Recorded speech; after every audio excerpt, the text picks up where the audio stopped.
good morning, everybody. As folks are getting settled in, I'm going to go ahead and get started because we have quite the packed agenda for both today and tomorrow. Welcome to Policy Matters, a SUNY conference on charter school replication. For any of you that I haven't met yet, and I don't think there are a lot of those folks, which means I'm either old or a usual suspect these days. My name is Susie Miller-Barker, and I am the Interim Executive Director at the State University of New York's Charter Schools Institute. The Institute, as I think most of you know, is the staff to the State University of New York Board of Trustees in their role as the largest university-based authorizer in the country. SUNY has approved 101 charter schools to date, and next year, all of the schools that are approved by the SUNY Board of Trustees will serve approximately 30,000 students across the state of New York. That makes the SUNY Trustees charter schools as a group about the size of the fourth largest school district in the state of New York, which is pretty amazing for us. SUNY also happens to be the largest comprehensive public university system in the country. There are more than 467,000 students at 64 SUNY campuses. And so the trustees, because of their position, are in a really unique place. They need to build, and they have built, a strong authorizing environment that allows for some very strong K-12 pipelines of students who will be better prepared to succeed at SUNY schools, at SUNY campuses. And it's actually the building of that pipeline that brings us here today.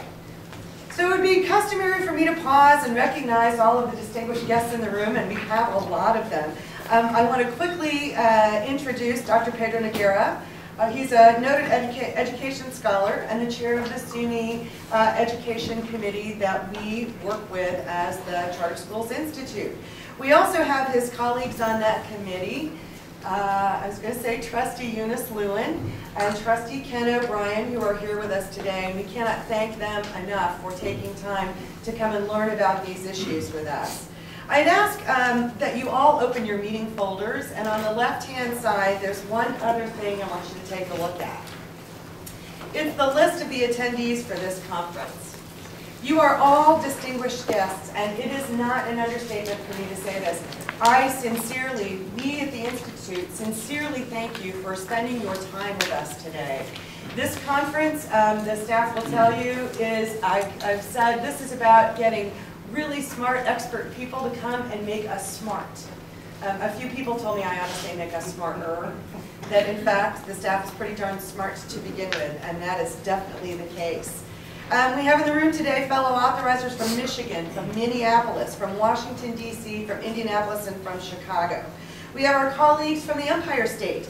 We have leadership and staff here from the New York State Department of Education, from the New York City Department of Education, and together those two entities authorize 109 schools, which added to SUNY's mean that we have 210 charters across New York State that educate approximately 60,000 students.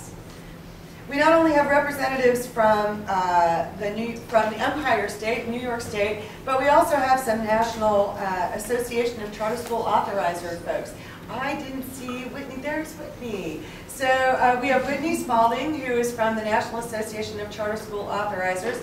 And we also have Jim Pizer, who is the chair of the board of the National Association of Charter School Authorizers. And they are, NACSA was instrumental in us being here today. We were lucky enough to receive support from the Fund for Quality Authorizing at NACSA that has allowed, again, us to pull people together and pull ideas together to help make the Institute smart. We cannot thank NACSA enough for their support. And we're looking forward to having their input as the trustees work on smart authorizing policies. We have representatives from the primary philanthropic organizations who are investing in charter school growth, the Tiger Foundation, the Robertson Foundation, Bill and Melinda Gates Foundation, and the Robin Hood Foundation. We have content experts and policy leaders and folks that have been writing and researching and doing about charters, and thankfully they have agreed to come and not only participate today, but facilitate our meetings tomorrow.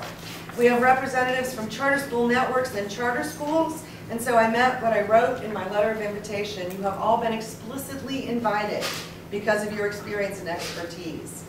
It's an honor to have you all here with us today, and we know that this is going to be a pretty dynamic learning opportunity to make us smart. In fact, the entire content team from the Institute came here today, despite what you all, I do think, know is a tremendous workload that they put in.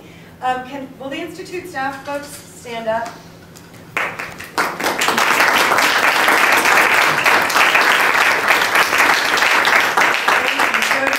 You know, Ralph and I had a chance to be at SUNY Old Westbury a couple of weeks ago, and despite the fact that I had a trusty GPS and Ralph knew better than the trusty GPS, we got a little turned around when we were on the Old Westbury campus, and little did I know that the Old Westbury campus has a beautiful horse farm. The land was originally someone else's, an estate. Ambrose Clark's estate. So we came in the back way, and in the morning, beautiful, beautiful horse farm. And there were 2 turnouts where there were riders, and each rider was on top of a horse and had another set of reins in his hand with a horse to the left, and 2 sets of reins with 2 horses to the right, and they were doing morning workout with these thoroughbreds. And it struck me at the time, I cannot explain to you, really go to SUNY Old Westbury, it's unbelievably beautiful. It struck me that here I was with Ralph Rossi, who I've known for a long time, as my colleague when I was at SUNY before, there because of the work of a great team at SUNY Charter Schools Institute. And it really struck me that I've been running with thoroughbreds for the last 6 or 7 months. And these guys, they are thoroughbred operators. I can't thank them enough. We have a few new folks that have joined us. They're thoroughbreds too. We'll make sure that you meet them before the week is out. It was going to be my privilege to introduce the chairman of the SUNY trustees, Carl Hayden, at this point. And unfortunately, because of the weather yesterday, Chairman Hayden called me at about 5:30 after spending 5 hours at an airport trying to switch around planes and flights and get here, and they were all canceled. He could not make it. He was dashed. And so I have a few of his comments that I just want to make sure we get out there before we move on. Just to let you know a little bit about Chairman Hayden, he voted to approve the first charter schools in New York State in 1999 when at the Board of Regents. And since then, he has been a champion for rigor, innovation, and thoughtfulness with respect to charter school authorizing. He again wanted me to express his, just great joy at your willingness to come today, humbled by the work that you do to make us smarter and better, and definitely thankful for the partnership with NACSA. Let's see, I also wanted to, he wanted to talk about, on the SUNY system level, it was great when I talked to him yesterday, he said he talked to Chancellor Zimfer, and she's really, really impressed with the kind of rigor that the charter schools growth, the charter schools sector in New York has displayed thus far, and wants to continue to build it. She also commented that a key of the SUNY Power of SUNY strategic plan, a key goal of that is a real commitment to strengthening the K-12 education pipeline in this state. And so that our growth in the charter sector is going to continue to support that. He wanted me to share that with you, especially because it underscores the trustees' commitment to doing this work and doing it well. So